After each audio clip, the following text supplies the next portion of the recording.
Hello, everyone. Hi, Tony. Hello. Can you guys see me? Assuming. All right. Yep, I can see you. Still waiting on people? Yes, indeed. All right. You're the only alderman present. And here I thought I was running late.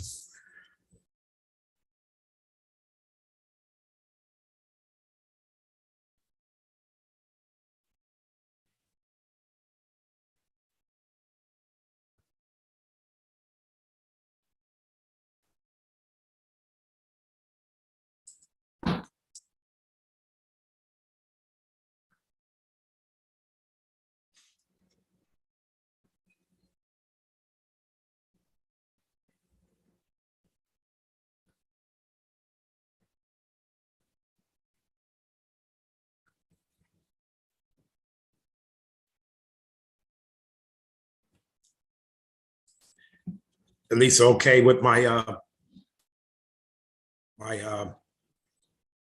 calendar. To be honest, Tony, I haven't looked through it completely yet. Alrighty, okay. I believe Ginger did drop it off last week, though. Just want to make sure. Okay. Thank you. Well,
Is this the right place to be?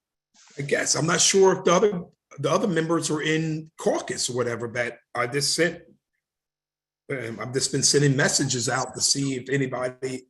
Tony, I'm sorry, I don't mean to interrupt. I have Rennie on the phone. I'm just trying to log in conference room. If you could just give us 1 minute, I'm sure. All right, no problem. Thank you. All right. We're right place then.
All right.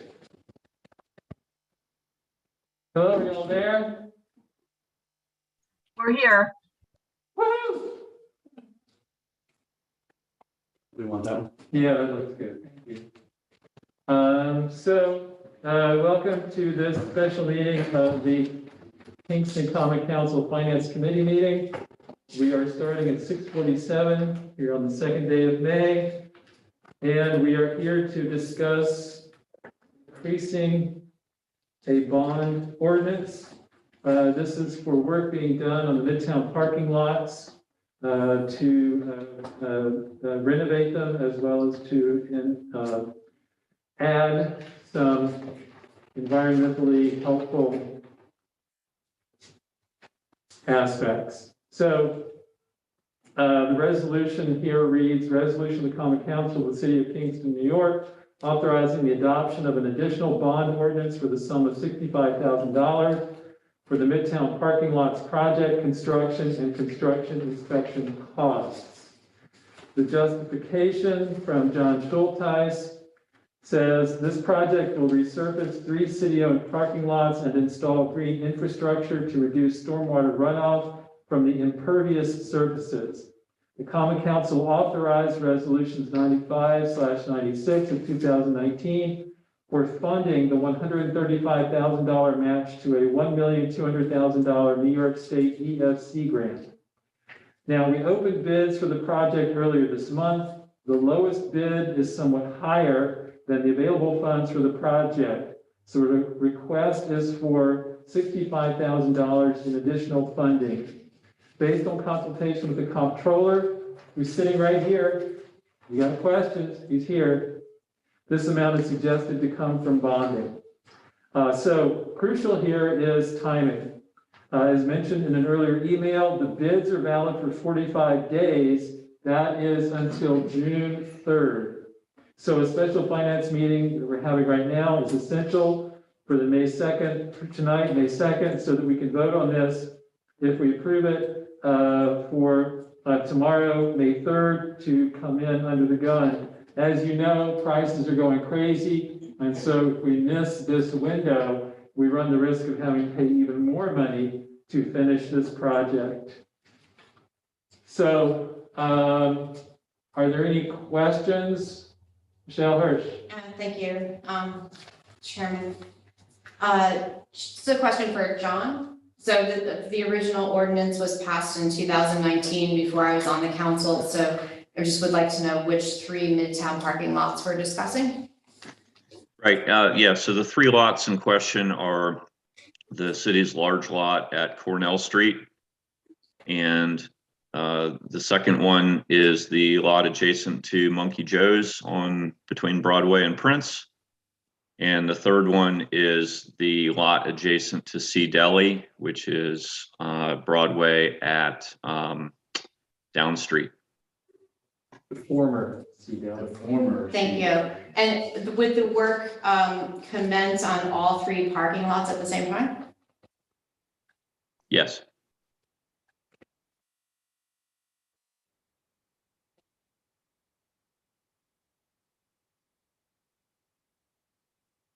Great. Oh, you done? Okay. And when would we be looking to do this? We would, yeah, I mean, if the funding can be approved, I would anticipate the work could start as soon as 2 to 3 weeks from tonight. And how long do we expect it to last? I believe this contract is set for 120 days. About 4 months.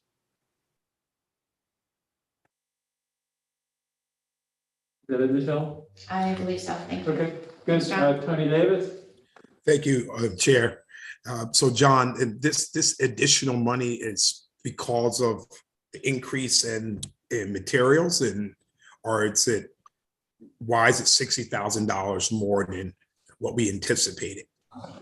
Right. So this project was originally conceived sometime around 2018, at which point the grant was applied for. And, at that time, detailed design's not available, and the costs that we'd be paying in 2022 are not known. So an early estimate is done, but we don't know the final value until the bids come in, which we just opened the bids early, about a week ago.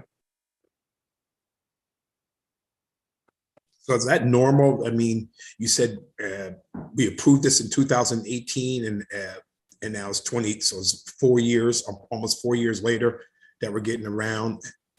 I'm not sure if you explained why the process of why it takes so Right. why it took so long. Yeah, so there's a number of steps that occur from the time the project's authorized. In the case of this project, we had to procure a consultant for design, and that requires a competitive process. There's a process then of design, surveying, soil borings have to be obtained. In the case of this project, we had some staff turnover in my office that affected who was managing the project.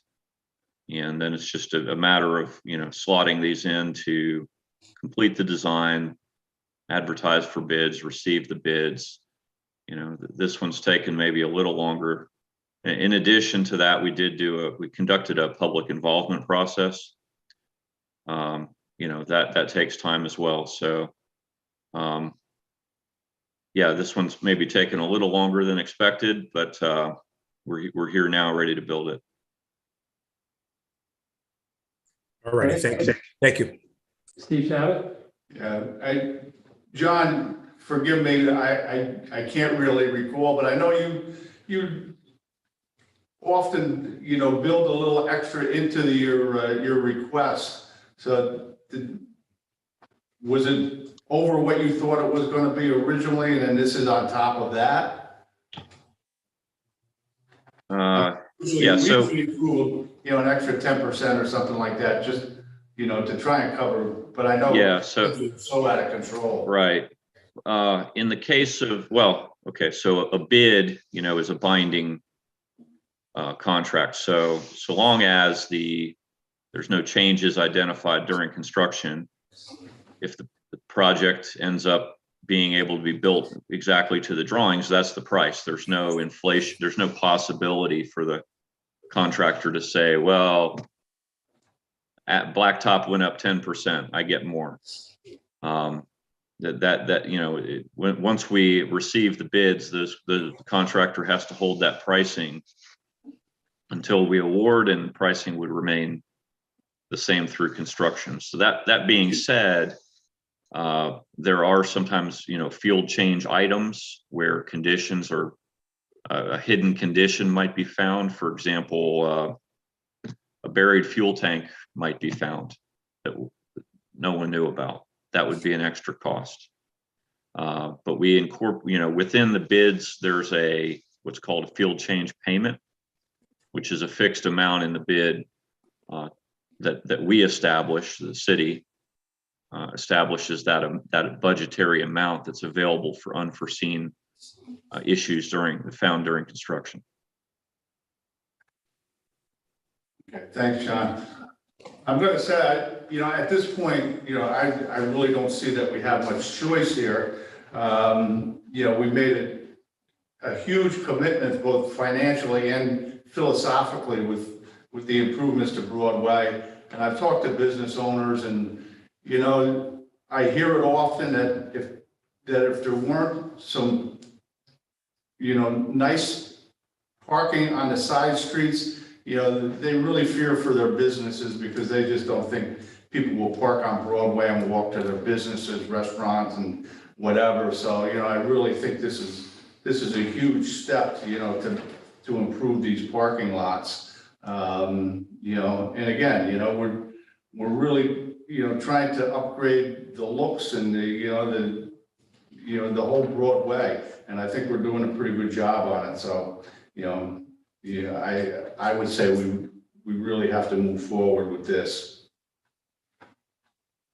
Michael? Thank you, Chairman. John, just for clarification, we're talking about like just completely resurfacing everything, taking all the existing blacktop or whatever it is on there and then relaying everything completely, or is this just basically like a recoating? So it's in most cases it would be a resurfacing. The unique aspect with this project is that it will incorporate some green infrastructure. So that's things like pervious pavement where it's appropriate, retention basins that are landscaped that instead of just running off, the water has a chance to percolate. And so that's really the basis why ordinarily you can't just get a grant, not a $1.2 million grant to pave parking lots. But in this case, by incorporating those features, we were able to get that what's called a GIGP, Green Innovation Grant Program, that's administered by the New York State Environmental Facilities Corporation. Reed, did you have a question? I did, thank you. John, so will all three of the lots be unavailable for use while the project is going on? That will vary. We'll try to minimize that inconvenience. We know it's an inconvenience to people. In the case of the Cornell Street lot, the smaller lots, yes, when they're being worked on, they'll be closed entirely. The Cornell Street lot being large enough, we think that there's a chance to keep half of it open at any given time. And that may be parking on a unimproved, a gravel surface for a period of time. But we have to, to get the job done, we have to allow the contractor access to the lots. And we can't put too many restrictions on their ability to get the work done. Okay, thank you. Tony Davis? John, when did you say this would start? This project would start approximately if we go forward with this? Probably in 2 to 3 weeks, Tony. So we're looking at the summertime basically coming up here, and that big lot in Cornell is not only used for those businesses around there, but also UPAC. And we got to try to minimize as much as we can that particular parking lot, or get that done as fast as possible, because again, parking is limited already in Midtown, and now if you have that taken away and you have a function going at UPAC, I don't know where this access and traffic is going to park at this time. I mean, has anything been talked about using that? And forgive me for that, the area up the street from UPAC that was utilized before for parking. And not sure if the city still owns that or not, by the gas station on Right. UPAC side. Well, that lot is, available, and maybe an agreement could be worked out for employee parking or something for UPAC there. I could see that being useful. The lot you're referring to was previously a staging area and construction materials when the Broadway project was happening. So that something like that, we'll look for ways to minimize. I know we'll reach out to UPAC and advise them, of what's happening. And, this particular contractor who we expect to award this to has done previous work for the city. That, they always do things promptly and as quickly as possible. They're, the contractors also want to get it done quickly. The quicker they can get it done, the more, they stand to make on the project. And you stated about notifying UPAC. I'm hoping that we're going to be notifying all the businesses in that area, and that Yes. utilize that Cornell parking spot as well as the other parking lots, that that this is what it's looking like and when it might be closed, so they can have an anticipation. Yes, we will do that, and there shouldn't be a big surprises because we've conducted the public involvement process, including area business owners like the restaurants, like the eye doctor, and the people who rely on that area are not going to be completely surprised by this. All right, thank you, John. Any other questions? Michelle Hirsch? John, just in the design, once the lots are finished, are we losing any parking spots? We're going to have equal amounts of parking? Can't hear you. You're muted, John. The Cornell Street lot, I believe, it's like plus or minus one space overall out of 100 and some. So we made a real effort to hold that equal. Okay, great. And I believe on the smaller lots, there may be a case where we're losing one space, but I believe that's mainly due to providing handicap parking, which, to provide handicap parking, you need an access aisle, which is 8 feet wide, which would have been a parking space, but now it's handicap. So. Okay, thank you. John, just to follow up to that, are there going to be any electrical charging stations at any of these? Yes. So the Cornell Street lot currently has a charging station, and would continue to we're going to still have the same number, but we have to move it on the site from one location to another. The other lots, I believe, do not have charging stations, but in the case of the Monkey Joe's, we're going to install a electrical conduit for future, to make the future installation easier. All right. Any other questions? All right, here are no questions, then I'll call for motion to discuss. Motion. Steve Shabbat, second by Michael Olivieri. Any discussion? Hearing no discussion, then I'll call for a vote. All in favor, say aye. Aye. All opposed? Aye. Aye. Great. Tony Davis votes twice.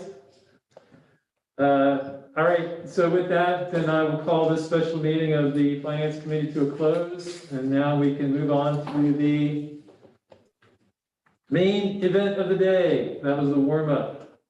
Are we using the same one? And Alyssa, are we using the same link for caucus? No. Yes. No, we're Okay. not. So you're gonna have to log out and log back in. Or do you want to keep going? You're in the seat. No.